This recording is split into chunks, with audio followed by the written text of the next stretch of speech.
क्या डायबिटीज़ के मरीज़ अनार खा सकते हैं? बहुत लोगों ने मेरे से ये सवाल किया है क्योंकि बहुत ज़्यादा कन्फ्यूजन है कि डायबिटीज़ में अनार खाए या ना खाए, क्योंकि कुछ डॉक्टर्स, डायटिशियन ये कहते हैं कि आप अनार खा सकते हैं, वहीं दूसरे डॉक्टर और डायटिशियन ये कहते हैं कि अनार खाने से आपका शुगर लेवल बढ़ जाएगा। तो आखिर किसकी बात सुने? तो दोस्तों, आज इसी के बारे में चर्चा करेंगे कि क्या डायबिटीज़ के मरीज़ अनार खा सकते हैं, खाना चाहिए तो कितना खाना चाहिए और क्यों खाना चाहिए, पूरा डिटेल्ड डिस्कशन हम करेंगे। तो बने रहिए मेरे साथ और इस वीडियो को पूरा ज़रूर देखिए। वीडियो अगर आपको अच्छा लगे तो एक लाइक ज़रूर कर देना, चैनल में नए हैं सब्सक्राइब ज़रूर कर देना, क्योंकि इस चैनल में आपको इस तरह के वीडियोज़ मिलते रहेंगे।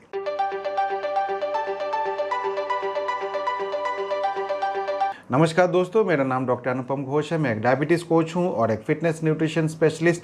तो आज मैं बात कर रहा हूं अनार के बारे में। क्या डायबिटीज़ के मरीज़ अनार खा सकते हैं?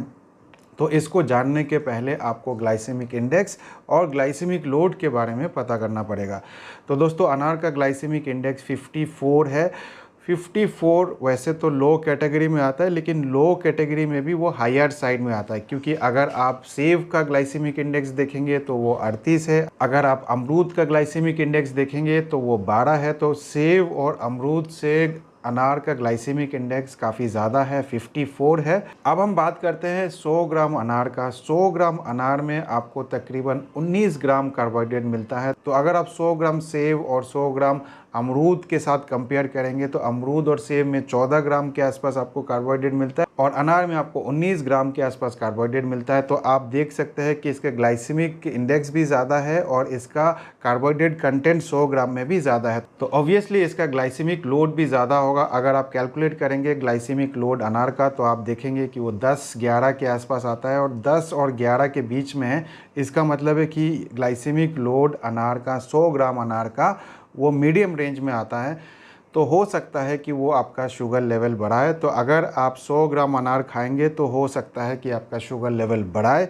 तो इसीलिए अनार आपको अगर खाना है तो बिल्कुल खा सकते हैं डायबिटीज़ में, लेकिन आपको उसका क्वांटिटी पे फोकस करना पड़ेगा, क्योंकि क्वांटिटी से ही आपका ग्लाइसेमिक लोड बढ़ता है, घटता है। तो अगर आप 50 ग्राम अनार लेंगे तो उसका ग्लाइसेमिक लोड भी आधा हो जाएगा, 5-5.5 के आसपास हो जाएगा। तो आप अनार बिल्कुल खा सकते हैं अगर आपको डायबिटीज़ है, लेकिन 50 ग्राम से ज़्यादा मत खाइए। लेकिन ग्लाइसेमिक लोड ही सब कुछ नहीं होता है। तो आप कह सकते हैं कि इससे अच्छा तो मत ही खाए। नहीं, ऐसा बिल्कुल भी नहीं है। ग्लाइसेमिक लोड सब कुछ नहीं होता है, उसकी न्यूट्रिशनल वैल्यू भी बहुत मायने रखता है, क्योंकि इसमें बहुत ज़्यादा न्यूट्रिशन है। इसमें आपको फाइबर मिलेगा, इसमें आपको विटामिन्स मिलेगा, इसमें आपको मिनरल्स मिलेगा, एंटीऑक्सीडेंट मिलेगा। तो ये आपके ओवरऑल हेल्थ के लिए बहुत अच्छा है। तो इसलिए आप लोग को अनार ज़रूर खाना चाहिए, लेकिन क्वांटिटी ज़्यादा मत लीजिए। मैक्सिमम 75 ग्राम तक आप ले सकते हैं, क्योंकि अगर आप उससे ज़्यादा लेंगे तो फिर उसकी कार्बोहाइड्रेट कंटेंट ज़्यादा हो जाएगा, ग्लाइसेमिक लोड ज़्यादा हो जाएगा। देखिए दोस्तों, आपको एक चीज़ समझना पड़ेगा कि ग्लाइसेमिक इंडेक्स जो है वो आपके हाथ में नहीं है, वो फिक्स रहता है, लेकिन ग्लाइसेमिक लोड जो है वो आपके हाथ में है। ग्लाइसेमिक लोड क्वांटिटी पे निर्भर है और वो आपके ऊपर है कि आप कितना खाते हैं। अगर आप क्वांटिटी कम कर देंगे तो उसकी ग्लाइसेमिक लोड कम हो जाएगी। अगर आप कोई भी चीज़ ज़्यादा क्वांटिटी में लेते हैं तो जिसका ग्लाइसेमिक इंडेक्स कम भी है तो फिर उसका ग्लाइसेमिक लोड ज़्यादा हो जाएगा। तो हमेशा क्वांटिटी पे फोकस करिए। तो इसीलिए क्वांटिटी और क्वालिटी दोनों ही इम्पॉर्टेंट है। आप सिर्फ क्वालिटी या क्वांटिटी पे फोकस नहीं कर सकते, और इस कंडीशन में भी आपको क्वालिटी पे भी फोकस करना पड़ेगा, क्योंकि अनार में बहुत ज़्यादा न्यूट्रिशनल वैल्यूज़ है। इसमें आपको विटामिन्स, मिनरल्स, एंटीऑक्सीडेंट्स मिलेगा जो आपकी सेहत के लिए बहुत अच्छा रहेगा। तो इसीलिए डायबिटीज़ के मरीज़ अनार ज़रूर खाइए। अब मैं थोड़ा सा और बता देता हूँ कि डायबिटीज़ के मरीज़ के लिए अनार क्यों अच्छा है, तो ये भी आपको जानना बहुत ज़रूरी है। अगर आप अनार खाते हैं तो ये देखा गया है कि अनार खाने से आपकी बॉडी में इंसुलिन सेंसिटिविटी बढ़ने की चांसेस रहता है, क्योंकि अनार में कुछ फाइटोकेमिकल्स मिलते हैं जैसे कि टैनिन्स, गैलिक एसिड। तो टैनिन्स और गैलिक एसिड जो है वो इंसुलिन सेंसिटिविटी को एनहांस करने में मदद करता है। तो इसीलिए अगर आप अनार खाएंगे तो आपका इंसुलिन सेंसिटिव होने का चांसेस ज़्यादा रहेगा। और आप सब जानते हैं अभी कि टाइप 2 डायबिटीज़ जो है वो इंसुलिन रेजिस्टेंस की वजह से होता है। और अगर आपको अपना डायबिटीज़ रिवर्स करना है तो आपकी बॉडी को इंसुलिन सेंसिटिव बनाना पड़ेगा। और इंसुलिन सेंसिटिव बनाने के लिए आपको लो कार्ब डाइट तो फॉलो करना ही पड़ेगा। साथ ही साथ आपको कुछ ऐसे फाइटोकेमिकल्स भी अगर आप लेते हैं जैसे कि टेनिन्स हो गया या फिर गैलिक एसिड हो गया, तो ये जो फाइटोकेमिकल्स अनार में मिलते हैं ये आपके बॉडी में इंसुलिन सेंसिटिव करने में भी मदद कर सकता है। डायबिटीज़ के मरीज़ में अक्सर ये देखा गया है कि उनका एलडीएल लेवल काफ़ी हाई रहता है। एलडीएल यानी कि लो डेंसिटी लाइपोप्रोटीन, जिसको हम बैड कोलेस्ट्रॉल भी कहते हैं।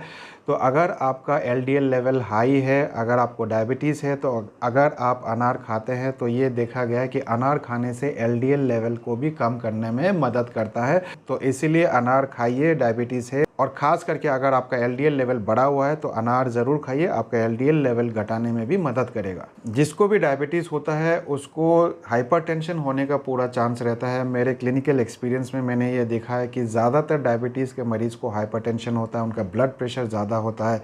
तो अगर आपका ब्लड प्रेशर भी ज़्यादा है तो उस कंडीशन में भी आपको अनार खाना चाहिए, क्योंकि अनार में सोडियम लेवल काफ़ी कम होता है, पोटेशियम लेवल ज़्यादा होता है। और ये हाइपरटेंसिव मरीज़ के लिए बहुत ही अच्छा है। सोडियम को नीचे रखना है और पोटेशियम को बढ़ाना है, तब जाके आपका ब्लड प्रेशर लेवल नॉर्मलाइज हो सकता है। और अगर आपका ब्लड प्रेशर लेवल नॉर्मलाइज रहेगा तो आपको दिल का बीमारी होने का भी खतरा कम रहेगा। इसके अलावा भी अनार का बहुत सारा बेनिफिट हो सकता है। आपका इम्यूनिटी बढ़ाने में आपको मदद करेगा, क्योंकि इसमें विटामिन सी मिलता है, विटामिन ई मिलता है। और विटामिन सी, विटामिन ई आपके इम्यूनिटी स्ट्रॉन्ग करने में मदद करता है। कुछ स्टडीज़ में ये भी देखा गया है कि अगर आप अनार लगातार खाते हैं और आपको जॉइंट पेन है तो आपका जॉइंट पेन को भी ख़त्म करने में मदद करता है, जॉइंट पेन रिड्यूस करने में आपका हेल्प करता है। तो अनार ज़रूर खाइए, बहुत सारे और बीमारी का भी सल्यूशन आपको मिल जाएगा अनार खाने से। अगर आपको अपना डायबिटीज़ रिवर्स करना है तो स्ट्रेंथ ट्रेनिंग करना बहुत ज़रूरी है, क्योंकि स्ट्रेंथ ट्रेनिंग से आपका बॉडी इंसुलिन सेंसिटिव होता है।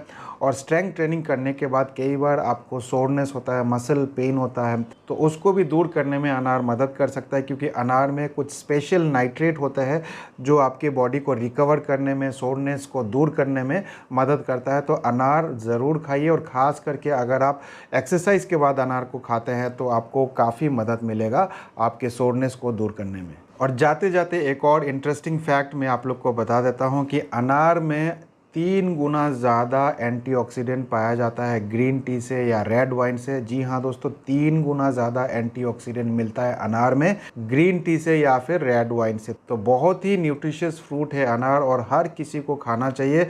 और अगर आपको डायबिटीज़ है तो भी आप खा सकते हैं, लेकिन क्वांटिटी पे फोकस रखिए। 50 से लेके 75 ग्राम तक आप डेली खा सकते हैं, कोई प्रॉब्लम नहीं होगा आपको। तो उम्मीद करता हूँ इस वीडियो से भी आपको कुछ ना कुछ अच्छा जानकारी मिला होगा। हमारे चैनल में और भी बहुत अच्छे अच्छे वीडियोस है, तो वो वीडियो ज़रूर देखिए। बहुत सारे फलों के बारे में हमने डिस्कस किया है, तो वो वीडियोस देखना बहुत ज़रूरी है, तभी आप जान पाएंगे कि उन फलों का क्या इंपॉर्टेंस है, क्या बेनिफिट है।